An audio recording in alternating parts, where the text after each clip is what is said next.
तो चलिए दोस्तों, आज की वीडियो को शुरू करते हैं और आज हम सीखने वाले हैं कि हिंदी के किसी भी वाक्य को इंग्लिश में किस तरह से ट्रांसलेट करते हैं। तो चलिए वीडियो को शुरू करते हैं। तो देखिए, यहाँ पर मैं आपको कुछ पहले एग्जांपल्स दूंगा और पहले कुछ समझाने की कोशिश करूंगा, उसके बाद हम कॉन्सेप्ट को समझेंगे। यहाँ पर देखिए, यहाँ पर एक सेंटेंस है, वह खेल रहा है। वह खेल रहा है, ठीक है। अब वह का मतलब है ही, ठीक है, वह का मतलब है ही। उसके बाद यहाँ पर जो ये रहा है, इससे हमें पता चल जाता है कि ये वाला जो सेंटेंस है ये प्रेजेंट का है, प्लस में कंटिन्यूटी को दिखाता है। आपने पढ़ा होगा ना, रहा है, रहे हैं, रही हैं, ये क्या दिखाता है? किसी वाक्य की, किसी काम की कंटिन्यूटी को दिखाता है। तो मतलब प्रेजेंट कंटिन्यूअस, वाक्य प्रेजेंट का है और यहाँ से कंटिन्यूटी को दिखा रहा है। तो जब कंटिन्यूटी को दिखा रहा है तो कंटिन्यूअस टेंस में हम इज़म आर का इस्तेमाल करते हैं, इसीलिए यहाँ पर ही के साथ हमने इज का इस्तेमाल कर दिया है। उसके बाद अब ये जो है खेल, खेल मतलब प्ले, तो प्ले हमने यहाँ पर लिख दिया। और जब कंटिन्यूअस होगा तो वर्ब की फर्स्ट फॉर्म के बाद आईएनजी आती है, तो यहाँ पर वर्ब की फर्स्ट फॉर्म है प्ले और इसके बाद हमने लगा दी है आईएनजी। तो ही इज प्लेइंग, वह खेल रहा है, प्रेजेंट का कंटिन्यूअस है। एक और देखिए, पापा आए हैं, ठीक है, पापा आए हैं। अब यहाँ पर मैंने लिखा हुआ है पापा हैज कम, ठीक है। अब यहाँ पर हमें कैसे पता चला कि किसका सेंटेंस है? तो देखिए, पापा के लिए तो हमने यहाँ पर डायरेक्ट पापा ही लिख दिया। अब यहाँ पर जैसे लिखा हुआ है आए हैं, ठीक है, इसको देखिए, ये जो आए हैं लिखा हुआ है, इससे हमें पता चलता है कि ये जो सेंटेंस है ये प्रेजेंट के परफेक्ट का है। अब आए हैं, इन दो वर्ड्स में ही एक तो इसका टेंस छुपा हुआ है और इसकी जो मेन वर्ब है, जो इसका कार्य है, वो भी है। आए हैं यानी कि प्रेजेंट का परफेक्ट है और आना एक वर्ब है, तो हमने लिख दिया हैज कम। अब परफेक्ट है तो हैज आएगा और कम आ गया, क्योंकि आने का मतलब होता है कम, ठीक है। एक और देखिए, वो कल आएगा, वो कल आएगा। अब जैसे किसी ने किसी से पूछा ना कि भाई वो कब आएगा, तो बोलते हैं ना हमें वो कल आएगा। तो वो यानी कि वह, किसी व्यक्ति के लिए वो, वह, जो भी आप बोलते हैं अपनी देहाती लैंग्वेज के हिसाब से, तो आप यहाँ पर वो के लिए ही का इस्तेमाल करेंगे। वो कल आएगा तो ही आ गया। अब यहाँ पर देखिए, ये जो आएगा, इससे हमें पता चलता है क्या? इससे हमें पता चलता है कि आएगा यानी कि आने वाले समय के बारे में बात की जा रही है, अभी नहीं। अभी तो प्रेजेंट है और बीता हुआ समय पास्ट है, तो आने वाला समय क्या होगा? फ्यूचर होगा, भविष्य काल होगा। तो यहाँ पर अब क्या होगा? आएगा यानी कि फ्यूचर में जाएगा तो विल आपकी हेल्पिंग वर्ब के रूप में आएगा और आना एक वर्ब है, तो यहाँ पर आने को क्या कहते हैं? कम कहते हैं। तो आना यहीं से आ गया। देखिए, आएगा एक ही वर्ड से आपकी हेल्पिंग वर्ब भी आ गई और मेन वर्ब भी आ गई। अब कल यहाँ पर टुमारो यानी कि कल का यहाँ पर टुमारो हमने कर दिया, तो वह कल आएगा, ही विल कम टुमारो। एक और देखिए, तुमने क्या किया, तुमने क्या किया। तो ये है आपका किसका? प्रश्नवाचक वाक्य का, यानी कि इंटरोगेटिव वाला सेंटेंस है। और इंटरोगेटिव जब भी सेंटेंसेस बनाएंगे तो उनमें सबसे पहले यदि WH फैमिली है तो वो आएगी। WH फैमिली मतलब जिनमें W और H दोनों होते हैं, जैसे कि व्हाट, वेयर, ठीक है, होम, इस तरह के, तो WH आ गया। तुमने क्या किया, ठीक है, किया यानी कि पास्ट का इंडेफिनिट है, तो इसलिए हमने डिड लिख दिया। व्हाट डिड, अब तुमने के लिए यू, और करना क्या है? काम के बारे में पूछ रहे हैं, तो व्हाट डिड यू डू, तुमने क्या किया। तो यहाँ पर एक छोटा सा बेसिक इंट्रोडक्शन था। अब चलिए इसके कॉन्सेप्ट के बारे में बात करते हैं। तो देखिए, इस तरह के जो सेंटेंसेस होते हैं, आप टोटल 4 ही तरह के सेंटेंसेस बनाओगे। या तो वो सिंपल सेंटेंस होगा, सिंपल सेंटेंस का स्ट्रक्चर रहेगा, सबसे पहले सब्जेक्ट उसमें होगा, फिर हेल्पिंग वर्ब होगी, फिर वर्ब होगी और फिर आपका ऑब्जेक्ट होगा। या फिर वो होगा नेगेटिव सेंटेंस। नेगेटिव का मतलब होता है नकारात्मक, उसमें आपको सबसे पहले सब्जेक्ट मिलेगा, फिर हेल्पिंग वर्ब और आपको हेल्पिंग वर्ब के बाद नॉट मिलेगा, तो आपको समझ जाना है कि ये नेगेटिव है। फिर वर्ब और ऑब्जेक्ट तो लास्ट में होते ही हैं। फिर आपका आ जाता है इंटरोगेटिव, जिसको हम बोलते हैं प्रश्नवाचक वाक्य। इसमें क्या होता है, ये जो हेल्पिंग वर्ब होती है ना, ये सब्जेक्ट से पहले आ जाती है और उसके बाद सब कुछ सेम होता है। हेल्पिंग वर्ब सब्जेक्ट से पहले आ गई, फिर बच जाती है वर्ब और ऑब्जेक्ट, क्योंकि देखिए ऊपर सिंपल स्ट्रक्चर में 4 ही वर्ड है ना, subject, helping verb, verb, object. तो हेल्पिंग वर्ब आगे बैठ थी, अब ये सब्जेक्ट बचा, इसके बाद डायरेक्ट वर्ब, तो वही वाला स्ट्रक्चर है। ये जितने भी स्ट्रक्चर चेंज होते हैं ना, ये यहाँ से फर्स्ट वाले से सिंपल स्ट्रक्चर से ही ट्रांसलेट हो होकर बनते हैं, ठीक है। IN का मतलब है इंटरोगेटिव नेगेटिव।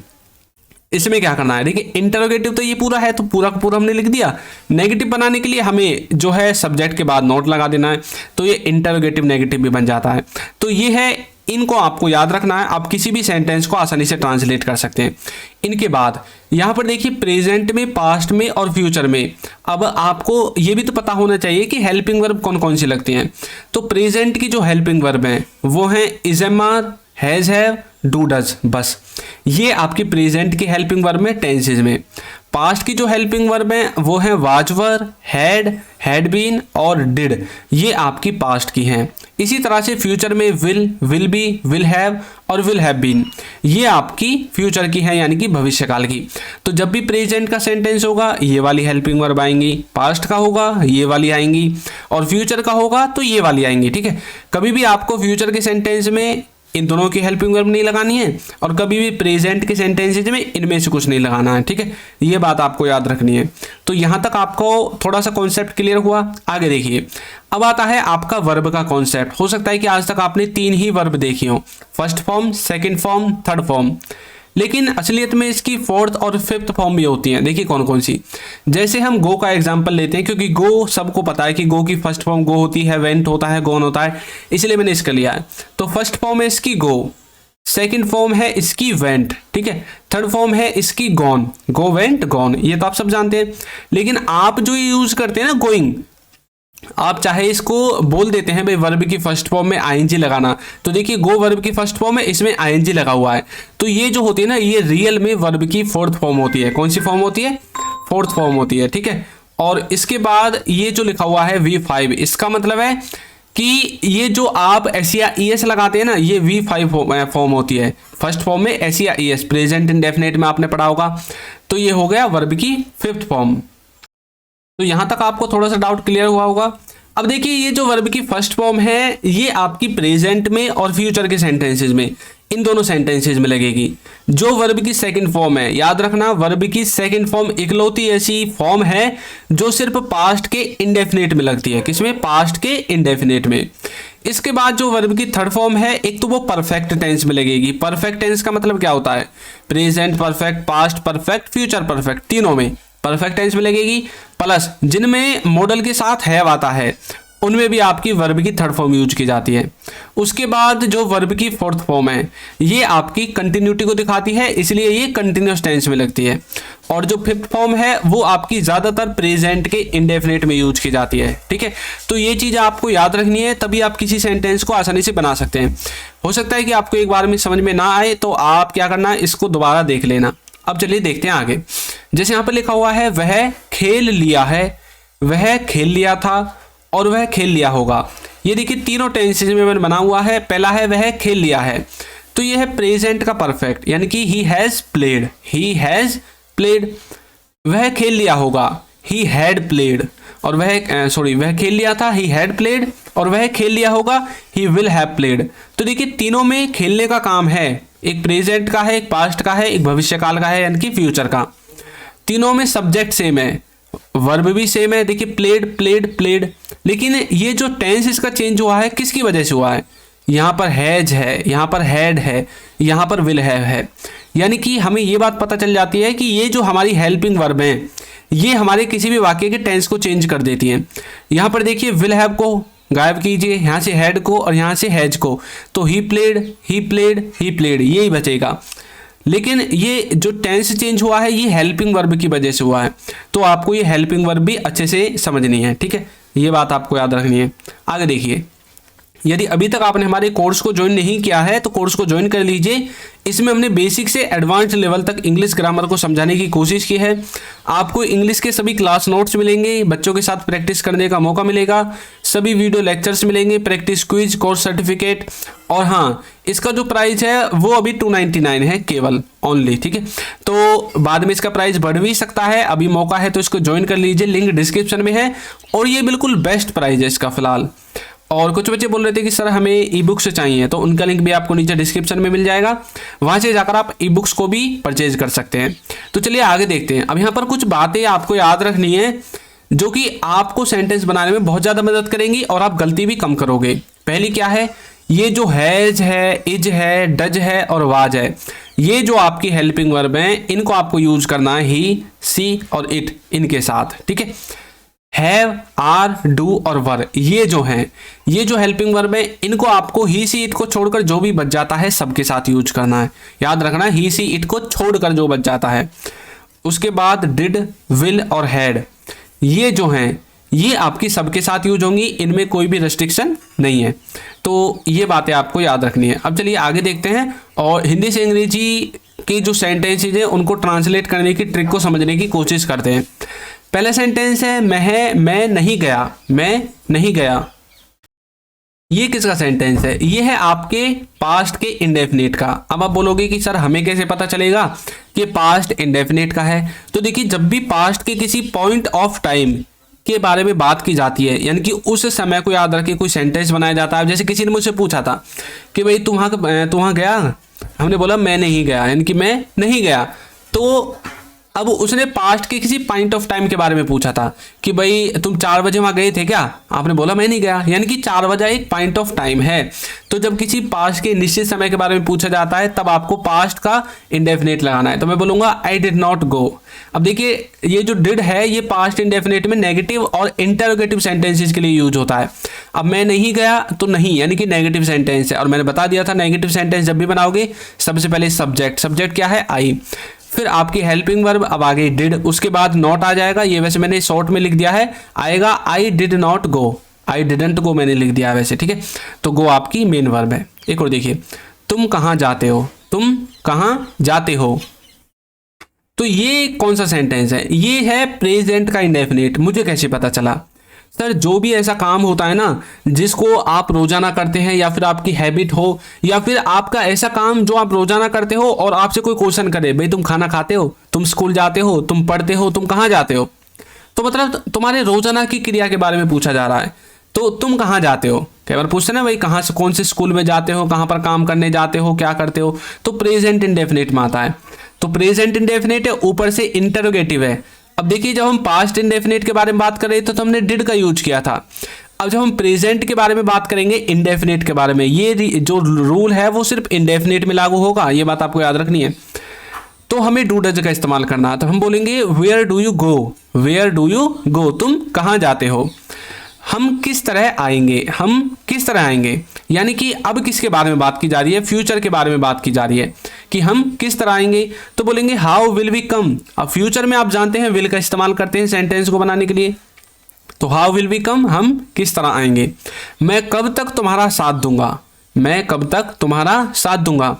तो ये भी फ्यूचर का सेंटेंस है। कैसे बोलेंगे? अंटिल व्हेन, इसका मतलब होता है कब तक। अंटिल व्हेन, कब तक। Until when will I support you, यानी कि मैं कब तक तुम्हारा साथ दूंगा। अब यहाँ पर लिखा हुआ है रोहित की बहन कहाँ जा रही है, ठीक है। तो यहाँ पर कहाँ जा रही है यानी कि प्रेजेंट का कंटिन्यूअस है, अभी की बात की जा रही है कि कोई काम अभी चल रहा है और आप उसके बारे में बताना चाहते हैं कि भाई वो कहाँ जा रहा है, कहाँ जा रही है। तो प्रेजेंट कंटिन्यूअस होगा। तो बोलेंगे where is Rohit's sister going. Rohit's sister यानी कि रोहित की सिस्टर, इस तरह से। वो किस शहर से आया था, वो किस शहर से आया था।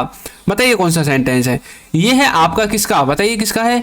ये है पास्ट के परफेक्ट का। मुझे कैसे पता चला ये पास्ट परफेक्ट का? देखिए, आया था, गया था, लिया था, ली थी, दी थी, ये सब सेंटेंस जिनमें ये आया था, गया था, ये लास्ट में आता है, वो पास्ट परफेक्ट होता है। तो बोलेंगे फ्रॉम विच सिटी, किस शहर से, हैड ही कम, वो आया था।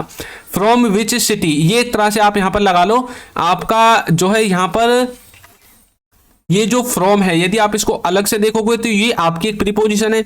विच को अलग से देखोगे तो ये आपका एक डब्ल्यूएच फैमिली का वर्ड है, और सिटी को अलग से देखोगे तो ये आपका अलग से एक जगह का नाम है। लेकिन हमने जब इन तीनों को कंबाइन किया, फ्रॉम विच सिटी, किस स्थान से, ठीक है, हैड ही कम। अब यहाँ पर सब्जेक्ट मत समझना इसको, सब्जेक्ट तो आपका ही है, हैड आपकी हेल्पिंग वर्ब है और कम आपकी मेन वर्ब है। ये तो आपके जो वाक्य में एक्स्ट्रा वर्ड थे ना, उनको बताने के लिए यूज किया गया है, ठीक है, ये बात आपको याद रखनी है। वैसे किस, ये जो किस है इसके लिए विच का इस्तेमाल हमने यहाँ पर किया है। नेक्स्ट देखिए, नेक्स्ट है वो लड़का ऐसा क्यों सोचता है, यानी कि वो ऐसा क्यों सोचता है, वो ऐसा क्यों करता है, वो ऐसा क्यों बोलता है। तो कौन सा सेंटेंस है? ये है प्रेजेंट के इंडेफिनिट का। कैसे बोलेंगे? Why does that boy think so. और मैंने बोला था जब भी प्रेजेंट इंडेफिनिट आएगा नेगेटिव इंटरोगेटिव आएंगे, तो ये इंटरोगेटिव है, डू डज का इस्तेमाल होगा। तो why does that boy think so, think so का मतलब है ऐसा क्यों सोचता है, ठीक है। जो ये सो आए ना लास्ट में, इसका मतलब है क्यों, मतलब ऐसा, ऐसा क्यों, थिंक सो ऐसा क्यों, ठीक है। वैसे तो वाई का मतलब यहाँ पर क्यों है, लेकिन थिंक सो का मतलब होता है, मतलब थिंक का सोचना, और सो का मतलब होता है ऐसा, ऐसा सोचना, ठीक है। ये बच्चे कहाँ रहते हैं, ये बच्चे कहाँ रहते हैं, तो कहाँ का सेंटेंस है, प्रेजेंट इंडेफिनिट का। कैसे बोलेंगे, where do these children live, where do these children live, ये बच्चे कहाँ रहते हैं। लड़कियां कल से डांस का अभ्यास कर रही हैं, ये सेंटेंस क्या है, ये सेंटेंस है आपके प्रेजेंट के परफेक्ट का कंटिन्यूअस। हमें कैसे पता चला, जब कोई काम किसी समय से अभी भी चल रहा है तो प्रेजेंट के परफेक्ट के कंटिन्यूअस में आता है। जब कोई काम पास्ट के किसी समय में शुरू हुआ और अभी भी चल रहा है, तो ये जो काम करने का, जो डांस करने का काम है ना लड़कियों का, ये कल से शुरू हुआ था और अभी भी चल रहा है। जो उनका अभ्यास था ना, बोले हैं ना लड़कियां कल से डांस का अभ्यास कर रही हैं, यानी कि ये अभ्यास है जो कल से शुरू हुआ है। तो पास्ट के किसी समय से शुरू हुआ काम और अभी भी जब चल रहा है तो प्रेजेंट के परफेक्ट का कंटिन्यूअस होगा। अब जब भी प्रेजेंट परफेक्ट कंटिन्यूअस आएगा तो हैज हैव के साथ बीन आएगा, वर्ब की फर्स्ट फॉर्म के साथ आईएनजी लगेगी और सिंस फॉर भी लगेगा, ये बात आप जानते हैं। तो चलिए लगा देते हैं। Girls have been practising dance since yesterday, तो जो लड़कियां हैं वो कल से क्या कर रही हैं, डांस का अभ्यास कर रही हैं। राकेश नहीं समझता, राकेश नहीं समझता, प्रेजेंट इंडेफिनिट आ गया। आप सोच रहे होंगे सर बार बार प्रेजेंट इंडेफिनिट आता है, जी हाँ, क्योंकि सबसे ज़्यादा प्रेजेंट इंडेफिनिट, पास्ट इंडेफिनिट और प्रेजेंट कंटिन्यूअस, इनका सबसे ज़्यादा यूज होता है। देखिए, राकेश डजंट अंडरस्टैंड, राकेश नहीं समझता, ठीक है। और यदि हम बोले कि राकेश नहीं समझा, अब क्या करना पड़ेगा, तो भैया पास्ट इंडेफिनिट हो गया तो डिड लिखना है, राकेश डिडंट अंडरस्टैंड, ठीक है। घाव से खून निकल रहा है, खून निकल रहा है, अभी प्रेजेंट में कोई काम हो रहा है, तो बोलेंगे blood is Ojing from the wound, जो घाव है उससे खून निकल रहा है।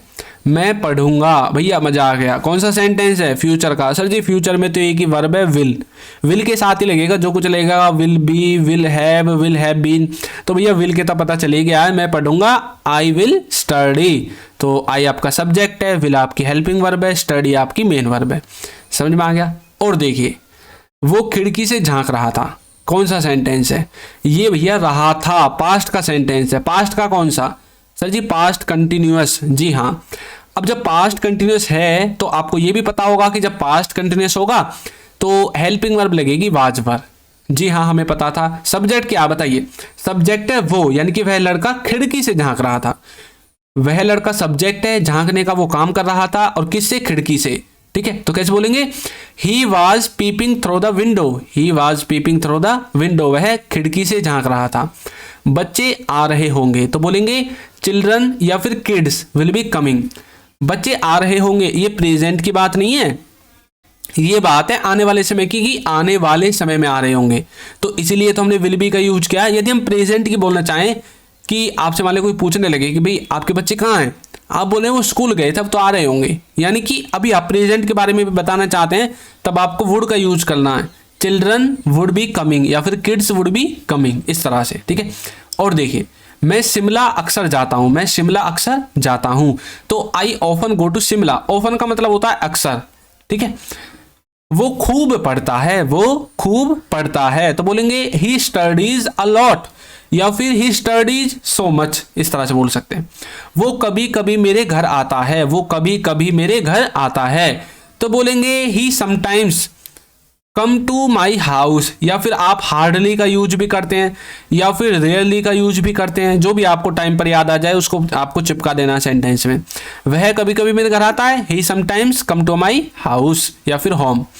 बस चली गई, बस चली गई, अभी मैंने होगी नहीं जोड़ा, कभी सोचने लगो होगी लग दिया इसमें, बस चली गई, बताइए कौन सा सेंटेंस है, सर जी पास्ट इंडेफिनिट। बस चली गई है, कौन सा सेंटेंस है, सर जी प्रेजेंट परफेक्ट। बस चली गई होगी, बताइए कौन सा सेंटेंस है। अब यहाँ पर दो सेंटेंस जाते हैं, बस चली गई होगी यानी कि आप हो सकता है आने वाले समय के बारे में बात कर रहे हो कि उस टाइम पर तो बस चली गई होगी, या फिर आप अभी प्रेजेंट के बारे में बात कर रहे हैं कि यार अब तक तो बस चली गई होगी, यानी कि ये सेंटेंस फ्यूचर का भी हो सकता है, प्रेजेंट का भी हो सकता है। यदि फ्यूचर का है तो तब आपको किसका यूज करना है, विल का हैव के साथ। और यदि प्रेजेंट का है तब यूज करना है वुड का, ठीक है, किसके साथ, हैव के साथ। तो देखिए ये फ्यूचर का है इसलिए विल के साथ हैव है, प्रेजेंट का होता तो वुड के साथ है वो होता, the bus will have left. तो इस तरह से आप इसका यूज करेंगे। और देखिए ये हमने देख लिया, बस चली गई होगी, the bus will have left. तुम कब तक यहाँ ठहरोगे, तुम कब तक यहाँ ठहरोगे। Until when will you stay here, until when मतलब कब तक, विल यू स्टे हेयर तुम यहाँ कब तक ठहरोगे। स्टे का मतलब होता है ठहरना, रुकना। माँ अपने बच्चे को दूध पिला रही होगी, तो बोलेंगे mother will be feeding her child. अब देखिए जो फीड है ना, FEED, इसका मतलब होता है किसी को कोई खाना खिलाना, किसी को कुछ मतलब पिलाना खिलाना, जो भी है मतलब किसी का पालन पोषण करना, खिला पिलाकर, ठीक है। तो mother will be feeding her child. और देखिए हम बहुत देर तक सोते हैं, हम बहुत देर तक सोते हैं।